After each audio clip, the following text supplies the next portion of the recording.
day 21 of Ishtar's Odyssey. This chapter is called Tabitha's Travels. My friend, the man in the dirty tunic said, can I interest you in a bit of baklava? Jotham looked at Ishtar, who then looked at the pastry the man held out. Ishtar gave a slight shake of the head, and Jotham said, no, thank you. They pushed on through the crowd, trying to look into every crack and alley for a sign of Jotham's father. You are missing a rare delicacy, the man in the dirty tunic yelled after them. The two boys ignored him, knowing the unwritten rules of haggling did not require them to respond. Jerusalem didn't seem so beautiful now that Ishtar was in it.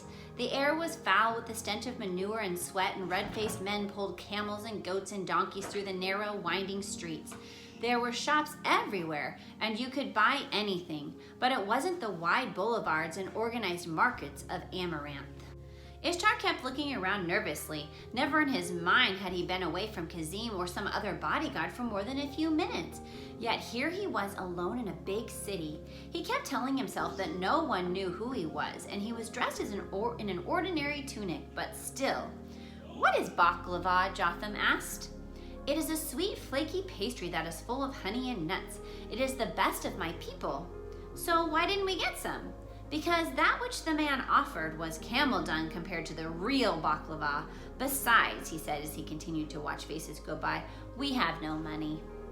They continued searching. Ishtar could only guess at what Jotham's family looked like, of course, but two sets of eyes were better than one. Is that him? Ishtar asked, pointing to a middle-aged man with a beard. Jotham looked, then sighed and said, no, but it's very close to his likeness. Simeon was searching another part of the city with only a description of Jotham's family. It would be difficult. But Jotham had said that if his family was to be found, Simeon could find them. The two boys had enjoyed their time with Simeon. They had talked late into the night about the Messiah. Simeon kept saying, you are sure that Ishtar's father follows a rising star? Then a few moments later he'd said, and are you sure that Nathan said the time is close? Jotham and Ishtar would nod their heads rapidly each time and say, yes, yes, most assuredly. Ishtar, look! Ishtar raised his head to look where Jotham was pointing. Over the top of the city wall, they could see a huge caravan descending from the wilderness of Judea to Kidron Valley. It is my father, Ishtar yelled. Together the boys ran out of the Lion's Gate into the city wall and met up with the caravan just as it reached the bottom of the valley. Father, Ishtar cried when he saw him. The two hugged for a long time, and then Ishtar hugged Kazim and Varda and anyone else that would let him. He had much explaining and apologizing to do. It was as if they were born again, Salomar said, when the servant of Simeon rode to our camp and told me you were alive. He told how the entire caravan, even the women, had spent the day searching every rock and bush in the desert, and how he had sent for Nathan to help. Salomar took Ishtar by the shoulder and stood him up straight, staring at him in the eye. What's wrong, father? Ishtar asked. Kazim may call me mad, Salomar said, but I'd swear by the gods that you've grown half a cubit since we left home. It is true, Varda said. I've had to lengthen his trousers twice on this journey. Just when Simeon walked up and Jotham introduced him. I am in your debt, Salomar told him, for caring for my son. May your God favor you richly for your kindness. Simeon reported finding no trace of Jotham's family, and then Salomar said, Jotham, you are welcome to stay with our caravan if you would like. We will camp here tonight. Your king Herod heard my men were asking questions and sent word demanding we go and speak with him. Jotham asked if Ishtar could help him search the city some more. No, that will not be possible, Salomar said. His place is at my side as I visit your king. After Jotham had left to continue his search, the Salomar hugged Ishtar again. You scared me, my son. You must never run off and leave your bodyguards like that again. Yes, father. I mean, no, father. It just kind of happened. Such things happen with boys, but you have a greater responsibility than most, and the most important of your responsibilities is to stay alive. Salomar said with a smile to show he wasn't angry. Now we must dress to visit Herod. You'll find new clothes waiting in your tent. Sometime later, after Ishtar had washed and changed into his new trousers and tunic, green and black with gold braid, he headed back to his father's tent. Salomar, Jodhpur, and Bazan were all in new clothes as well, and all wore turbans on their heads with red stones set in the centers. Even Kazim had a rich new tunic, and Ishtar was sure he had polished his sword. 12 servants gathered, carrying rolls of silk and many other rare gifts, but not the gold, frankincense, and myrrh. "Come now," Salamar said to the group, "the time of our appointment is near." Suddenly, Jotham appeared out of breath. "A prophetess," he said, gasping. "A prophetess has told me I will find my family in a place called Bethlehem. I must go and tell Simeon, and we will leave at once." "You're leaving?" Ishtar said. "I must, my friend, but God be willing, we will see each other again." Jotham ran off in the direction of Simeon's house, and Ishtar sighed a heavy sigh. "I seem to lose friends faster than I make them," said Ishtar. They entered Jerusalem through what was called the Sheep Gate. It was right next to the Roman fortress of Antonia, and it made Ishtar nervous to be so close to the Roman soldiers standing guard in red and gold uniforms holding spears and shields. "Ha! Halt!"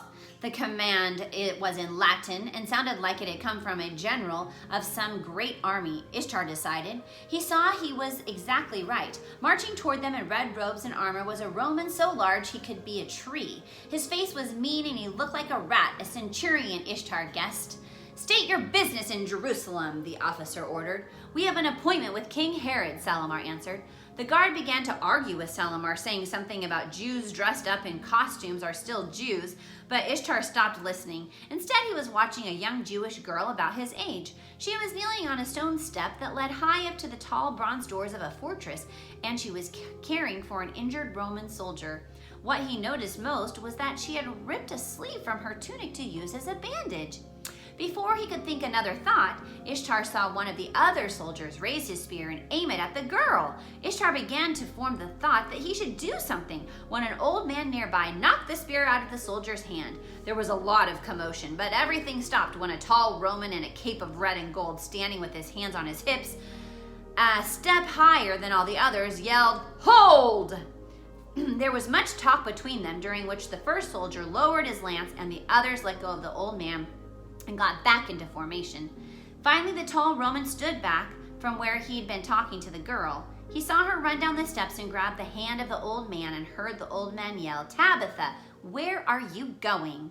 He couldn't hear the reply, but saw them run toward the sheep gate. "A Persian?" yelled the Roman, talking to Salamar. A funny look swept across the soldier's face, and Ishtar couldn't decide if it was disgust or fear. "I want no trouble with Persians," the Roman said. "Then we will be on our way," Salamar said. Ishtar smiled. Ever since Mark Antony was humiliated by the Persians in battle, the Romans had made an extra effort to avoid conflict with Persian warriors. Salamar and the rest headed up the street toward Herod's palace again, but Ishtar's thoughts were on the girl. Not only did she look like someone who could be his friend, she had shown no fear against even a Roman 5 times her size. How could such a girl have such bravery in the face of such a powerful enemy, he wondered. People all through the city stopped and stared as the small procession wound its way to the lower city to the upper city where the rich people and rulers lived. It was much cleaner and less crowded up there. Ishtar saw the streets and they were more and more like Amaranth. Suddenly they found themselves in a large courtyard surrounded on 3 sides by covered walkways and filled in the center with gardens and trees. They crossed through the cool of the gardens to the other side where a tall archway led through a wall into Herod's compound. Now this is more like it, Ishtar thought. They entered another garden, one with pools and canals and waterfalls amidst palm trees, grassy terraces, and all kinds of plants. There were statues of bronze and flocks of tame doves. Marble columns held up the roof of the covered walkway that extended around the rectangular garden. At either end on the short sides of the rectangular were identical palaces soaring into the air. Most impressive, though, were the 3 towers Ishtar saw to its right. They formed a sort of triangle, and each was different, though they were all built of huge blocks of marble with different levels of columns and terraces. So perfectly were they built that Ishtar could hardly tell which one block of marble stopped before another one started. "Prepare your mind," Salamar whispered to Ishtar. "Jewish priests and officials speak in Hebrew only." In the last hour, Ishtar realized he'd had to speak in Aramaic, Latin, and now Hebrew. This is just like home, he thought. A servant in robes of golden cloth met them and led them toward the 3 towers, then through more tall columns into the palace to the right end of the gardens. It all felt very familiar to Ishtar, and he thought sadly about how long he'd been gone from home. They passed pools and hallways and side rooms full of trees and flowers, and then entered what Ishtar instantly identified as the throne room. And there upon a marble throne sat a man that Ishtar thought surely must be as mad as a thirsty camel, who looked just as angry. It was Herod. Why do the Romans hate the Persians so much? Why do the Persians hate the Romans? Why are Salamar and his brothers treated so poorly by the centurion? We humans like to judge others who aren't like us so that we can feel superior. We think that because we were born in a certain place, belong to a certain religion, or have a certain physical feature, that somehow we are better. Maybe we should keep this in mind. Unless we're Jewish and were born and raised in Palestine, we're very different from Jesus in most every single way. Would we want him to judge us on that basis? The truth is that we all have the same ancestors and have come from the same family, if nothing else as far back as Noah. So, unless we're ready to disown him, there are 3 truths we should probably accept. First, we are all God's children. Second, God loves every one of us exactly the same. And third, Jesus died for the person I hate just as much as he died for me. I'll see you tomorrow.